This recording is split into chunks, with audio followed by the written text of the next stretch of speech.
what does it take to build a highly effective advising program? I know that's a big question, so we can break it down, but I think that there is a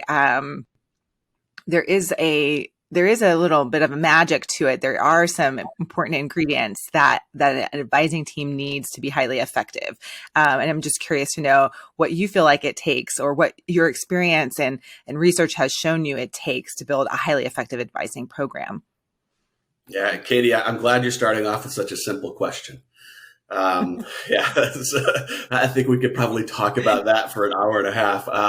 It's interesting. I get asked this question a lot. Like, if you were going to come in and do one thing with an advising space, what would you do? And I've spent a little over a decade connected to the Appreciative Advising International team as well, and have been on many campuses. And this question comes up. So what do we need to do?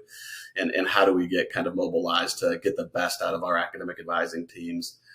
And I think one of the first things that I think about is clear expectations on what is an advising duty and what is not an advising duty. And it probably seems a little nuanced and maybe a little simple, but one of the things that I've seen over the years is that academic advisors often get asked to do more than just academic advising. And so clear expectations can help, especially advising center directors, advocate for their teams to stay centrally focused on academic advising. And so that they're seeing students and they have responsibilities of a caseload, potentially if they're doing kind of a caseload management system. But where those academic advisors, 100% of their day are spent on academic advising duties. I think if you go across the university and took a look and surveyed what advisors are doing, you're going to find in a lot of institutions, they're not doing what most people would consider to be fully academic responsibilities. They're catching some stuff that other offices may not want to do, or because there's just a huge demand and a need for people to do work, they're getting asked to support other areas. And because of that, most of those advisors they're great people. They want to help. They want to do things to benefit the students, but they're getting taken away from kind of their core mission. So I think it starts with very clear expectations. And while it's not super sexy, but really kind of starting with what is a job description, and then what are those expectations for that job description.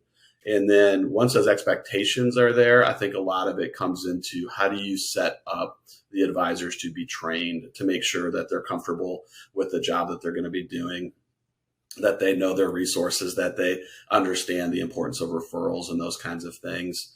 And then I think that's where a student success platform like Civitas then can really take that advising experience or that advising opportunity to the next level.